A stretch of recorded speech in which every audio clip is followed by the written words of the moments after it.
राहुल गांधी भारत के पहले ऐसे नेता प्रतिपक्ष बन गए हैं जिन्होंने अपने पहले ही भाषण में 1, 2 या 3 नहीं बल्कि पूरे 8 नियमों का उल्लंघन किया है। यानी आज उन्होंने अपने इस भाषण में बैटिंग तो बड़ी जोरदार की, बॉलिंग बड़ी जोरदार की, एक एक करके बाउंसर्स फेंके उन्होंने, लेकिन इस दौरान उन्होंने बहुत सारी वाइड बॉल भी फेंक दी और बहुत सारी नो बॉल्स भी उन्होंने फेंकी है। लोकसभा की रूल बुक के नियम 349 के तहत सदन में किसी भी तरह का झंडा, तस्वीर और प्लेकार्ड दिखाना प्रतिबंधित है, लेकिन राहुल गांधी ने इस नियम का उल्लंघन करते हुए आज अलग अलग धर्मों के धर्मगुरुओं की और भगवानों के चित्र सदन में दिखाए और लोकसभा स्पीकर के टोकने पर भी उन्होंने नियमों का पालन नहीं किया, जबकि वो खुद नेता प्रतिपक्ष हैं।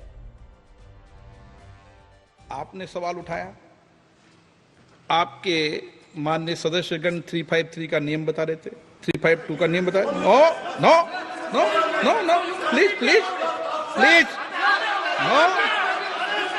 आपने कहा इस नियम प्रक्रिया से सदन चलना चाहिए।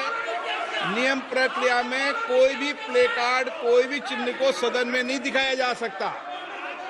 आपने कहा नियम से, ऐसा नहीं है। माइक दीजिए सर। जी सर, क्या इस हाउस में शिव जी की फोटो दिखाना मना है? माननीय सदस्य, आप बस ये बता दीजिए। माननीय सदस्य सर, मना है या नहीं? कोई भी चित्र को दिखाने के तो शिव जी का चित्र इस हाउस में दिखाना मना है? पहली बार इस सदन को संबोधित कर रहे हैं। मैं 2 नियम, रूल 349 और रूल 352 के संबंध में आपका ध्यान आकर्षित करना चाहता हूं। सबसे पहले तो प्रतिपक्ष के नेता को बोलने का तरीका आना चाहिए। 349 जो 12 है वो स्पष्ट रूप से कहता है शैल नॉट सिट और stand with back toward the chair. वो लगातार आपकी तरफ फीट करके खड़े हैं, नियमों के खिलाफ है, जो उनको शोभा नहीं देता। दूसरा अध्यक्ष महोदय, एड्रेस करके दूसरा अध्यक्ष महोदय आर्टिकल रूल 352 रूल 2 ये कहता है make personal reference by way of making an allegation imputing a motive to or a questioning the बोना फाइडी।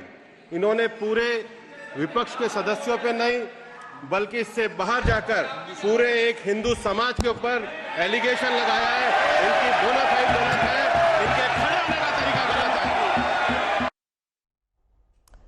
हिंदू समाज के अलावा राहुल गांधी ने इस्लाम धर्म की जिस मुद्रा को अभय मुद्रा से जोड़कर बताया, उस पर गृह मंत्री अमित शाह ने कहा कि क्या इस्लाम धर्म को मानने वाले राहुल गांधी के इस विचार से सहमत हैं? उन्होंने ये सवाल पूछा। मान्यवर, मैं उनको एक गुजारिश भी करना चाहता हूं कि इस्लाम में अभय मुद्रा, इस पर इस्लाम के विद्वानों का मत एक बार वो ले ले। गुरु नानक साहब की अभय मुद्रा पर SGPC का मत वो ले ले। और मान्यवर, अभय की बात तो इनको करने का कोई अधिकार नहीं है। आपातकाल में पूरे देश को इन्होंने भयभीत करा, लाखों लोगों को जेल में डाला और आतंक, वैचारिक आतंक अगर कभी था, वैचारिक आतंक कभी था तो आपातकाल के वक्त था। और मान्यवर, दिल्ली में दिन दहाड़े हजारों सिख भाइयों का कत्लेआम उनके शासन में हुआ। आज वो भय की बात कर रहे हैं। मान्यवर, मेरा आपसे आग्रह है कि श्री राहुल गांधी नेता प्रतिपक्ष, पहला भाषण होने के बावजूद माफी मांगनी चाहिए, न केवल सदन, पूरे देश की माफी मांगनी चाहिए।